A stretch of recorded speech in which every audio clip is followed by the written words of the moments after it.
Was a great article, and it had really three specific parts. So what I'm going to do is an overview, and then you're obviously going to take where you want to take it in terms of in-depth discussion. It's called The Employment Mismatch. It's an article by Karin Fisher from Inside Higher Ed. It's a survey by the Chronicle and the American Public Media Marketplace, where they looked at employers and found that number one half of employers say that they have trouble finding recent graduates that are qualified to fill the positions at their company organizations. One third gave colleges fair to poor marks for producing successful employees, and they dinged bachelor degree holders for lacking basic workplace proficiencies such as adaptability, communication skills, and the ability to solve complex problems. In the words of David E. Boyes, the CEO for a Northern Virginia technology company, current college graduates are, quote, woefully unprepared. So the article looked at why is this? Well, number one, they said no, it wasn't so much the colleges as it was changes in workplace expectations. It used to be that colleges that employees weren't expecting college graduates to know everything. In fact, many employees, recent grads, were employees in training and were given up to a year to get familiar with the job for which they were being employed for. But this has changed, especially since kids move around a lot, and many of them go from job to job in less than 6 months. So now employees very much want kids to be Johnny on the spot right from the go. And secondly, there are 3 times more Americans that have college degrees now than a generation ago. So the expectations are just so much greater that everybody coming to the employee, our college graduates, are fully prepared.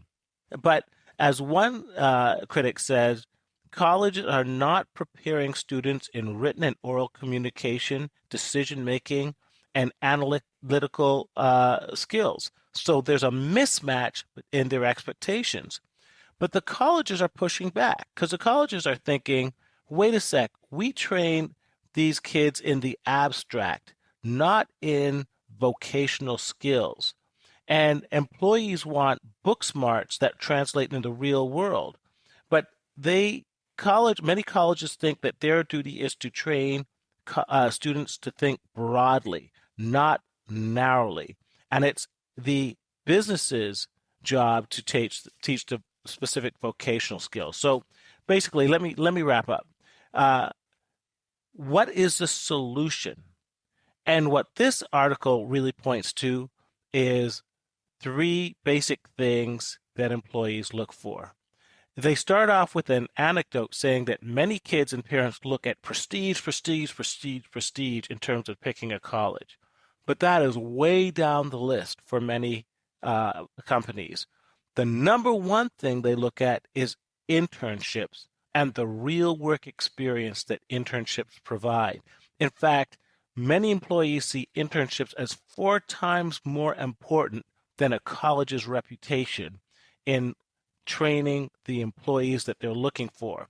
And then second on the list is relevant coursework related to their field of employment, and lower down is GPA. The college reputation is nowhere on the top 4. And just to wrap this up before I give it to you, Mark, Anthony Carnevale, the director of Georgetown University Center on Education and Workforce, says, quote, students and families overestimate the importance of selectivity enormously. Okay. And the McGuire Associates, who also did this study, says that an internship is the single most important credential for recent college graduates. So let me stop right there, Mark, and take it to you and think where you want to take this discussion. Yeah, so this to me is a really, really, really important article because we know that a lot of people are consumed by prestige. May not use that word prestige. They may just think that prestige is tantamount to a good college. They might say they're consumed with a good college. And they might define a good college and people define it differently. Some people define it as one that's high in the rankings. Some people define it as one that when I mention the school to everybody in my peer group, they say, wow, that's an amazing school. Some people define it by low acceptance rates, and some people define it by high test scores. That's my experience of the 4 things people use to define a really good college. And a lot of times when people are obsessed with prestige factors, it really breaks down into 2 categories. There are people that just want to impress their social circle, and it's disconnected from job outcomes. But I think the majority of people are focused on that because they believe that it's going to be the thing that's going to open up more opportunities for their child. And but that's just the theory. Is that actually tested? And this is what this study does. Now, in the interest of full candor, the study was done in 2012. Okay, so it is 9 years old, but it's hard to believe that anything has drastically shifted since then. And so what happened in the study is that, inside higher ed, what happened was the Chronicle of Higher Education paired up with American Public Media Marketplace, and they actually reached out to 50,000 different employers, but over 700 responded. It was a very detailed survey. So anyone who knows anything about surveys, 700 is a really good sample size. And this is, credible information that you can take away. And so they wanted to know, okay, the public is so impressed with brand name and selectivity, and so much money is spent on that. In fact, Dave, it has been said that there are $3 billion industries, built around the whole college admission process. There's a whole test prep industry. There's independent college counselors, and then lists, and then the college board. And test taking fees, sending test scores, taking AP and CLEP exams, and buying lists of names through student search. So you have $3 billion industries that are built around this whole obsession with trying to get into highly selective schools. But what the article says is, well, what do employers value? So I want to start with an illustration. So you guys, regular listeners, my daughter played travel AAU basketball, very, very high competitive level. She played from age 8 to 18. And one of the things I used to get roped into doing is my service. All the parents, you got to help in some way at a lot of these AAU games. Mark, go work the score table. So I'd be down there, the one putting the points on the board, getting yelled at by parents when you get it wrong. That was one of my jobs. So at times I had to train somebody new. To come in and do that job of how do you work the scoreboard. So in my illustration, what if instead of somebody putting 2 points up when someone hits a basket, 3 points up for a 3-pointer, 1 point for a free throw, they started keeping track every time somebody dribbled the basketball, and they got consumed with dribbles. Oh, this team dribbled 761 times. This team dribbled 531 times. And I say that to say it's like the public is fixated on measuring the wrong thing. Right. When it comes to what actually matters. It's not about the dribbles. It's about the points on the board. And what employers are saying, it's not about brand name degree. It didn't even crack the top 3 things that they value in the study. So I don't know if that illustration worked. It felt a little weak, but I tried. Well, I got it. Okay, at least you got it. I had another one at the last second. I changed it. I was going to use Usain Bolt in a running one. And last second, I just shifted gears. That's right. So I think Anika may roll her eyes at. Yeah. No, Anika, if I said Anika, what would you give it on a scale of 1 to 10? 1.5. That's right. If on a good day. Okay. And I say, you're a tough grader. She's like, darn right I am. All right. So here we go. So this is my favorite quote from this article. Students don't just want internships. They need them. When evaluating recent graduates, employers weigh internships most heavily, more so than the applicant's college they attended. Check this out. More so than their grades. Now, this will surprise a lot of people because if people aren't focused on the status of a school and the selectivity of a school and the prestige of a school, they're oftentimes focused on getting the right major. Oh, you got to go into STEM. You got to go in engineering. You got to go computer science. Got to do pre-med. More focused than their major, according to the survey commissioned by the Chronicle and American Public Media's Marketplace McGuire. Over 700 respondents. Now, here's another quote. An internship is the single most important credential for recent college grads to have on their resume, wrote McGuire Associates, the higher education consulting firm conducting the survey. Here's another one. Employers want graduates to have real-world experience. Internships and work during college matter the most. Employers said that each of those was, check this out, 4 times as important as the college's reputation. I got to say that again. Talking about internships and work during college, employers said each of those, internships and work during college, was 4 times as important as the college's reputation. Now, check this out, which they rated as the least important. They say relevance of coursework and grade point average rounded out the bottom of the list. Yep. This means, here's a quote, another quote from the article. This means a standout student at an unknown college will likely catch a recruiter's eye if they have the right experience. Standout student at unknown college is going to catch a recruiter's eye. Now, some time ago, I said I wanted to do a lot of interviews with people at colleges, including things like academic success centers, disability centers, multicultural affairs, residential life, and counseling. And I still want to get to all of them, and eventually I will. But it was a reason why I picked the Career Center as the first one. And we interviewed Emily Griffin. If you haven't heard that interview, I know 6 times brought it up in this podcast already. Go back and listen. Just go to yourcosmokid.com, type in Emily Griffin, Griffen. I picked that because of how important the Career Center is. And friends, if you heard my interview with Nancy Bean, who is the past president of NACAC, National Association of College Admission Counselor, she hammered home on this point as well. Freshman students, get to the Career Center. Find out right away what's their 4-year plan for you because of the importance of internships. And there's a reason why we've done so many spotlights on schools with co-ops and strong internships. Yep.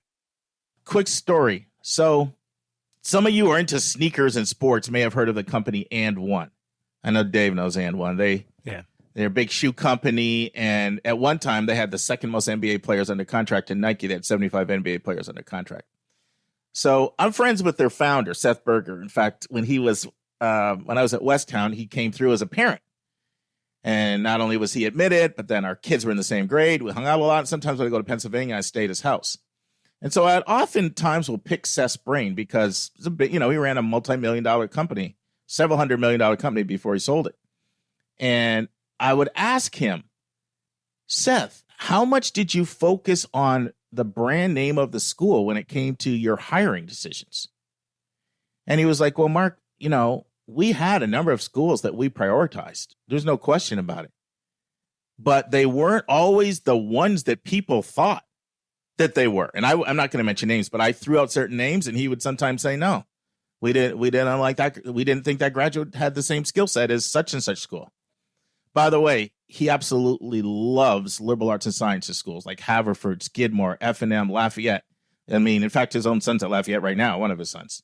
And so the point I'm bringing this up is I've seen over and over, Dave, that who corporate America looks at as great colleges is not the same as what the public thinks by the rankings. Yeah.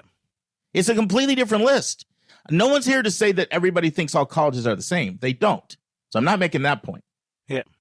But they have a list, and a lot of times it's based on what we're talking about right now. Internships, co-ops, real life work experiences. Yep. You'll find schools like Cincinnati and Drexel and schools like that really high on employers' lists. Northeastern and many, many others because of these types of practical opportunities that they have. Rochester Institute of Technology. I could go on and on and on. I don't want to. Caltech in Pasadena, California. Mills in Oakland, California. Stony Brook in Long Island. University of Vermont in Burlington, Vermont. FAMU, the HBCU in Tallahassee, Florida. Stevens Institute of Technology in Hoboken, New Jersey. Oregon State in Corvallis, Oregon. Union in Schenectady, New York. Center in Danville, Kentucky. Pitzer in Claremont, California. Lehigh in Bethlehem, Pennsylvania. Temple, also in Pennsylvania, but in Philly. Wentworth in Boston, Reed in Portland, Oregon, and the University of Washington in Seattle. When you start mentioning names, you leave other ones out. But the point is, who employers think are great is not what the public thinks. In fact, the article talked about how Boeing, remember that, David, talked about how Boeing basically keeps track of what they think of the education. They basically grade colleges based on the caliber of grads they get. Yeah. And they keep it completely confidential. They don't release it to the public, but they say they do give feedback back to the schools to say, listen, you got to step it up in this area because your grads aren't cutting it. Right. And I've had other conversations with other employers as well. And their list of schools that they really, really like are oftentimes quite different than what the public thinks. Now, don't get me wrong. A lot of the schools that people think are really good are also high on the list. This is not bashing highly selective schools. I'm just saying some of the ones that are highly selective don't score well with employers. And some of the ones that you've never even heard of are amazing with employers. Well, as Anthony Carnevale points out, the director of the Georgetown University Center of Education, quote, the economy is much more democratic than higher education is. Correct. And I want to shout out my my daughter Joy's best friend, Nabia. So they started out at Valdosta State together, and she's always wanted to be a merchandise buyer.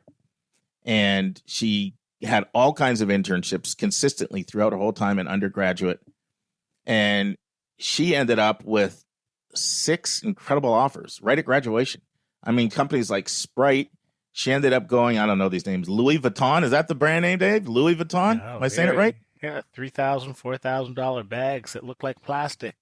Well, she takes a Louis Vuitton job. Her first day on the job was this last week. Nobody at the company was under 28 except her.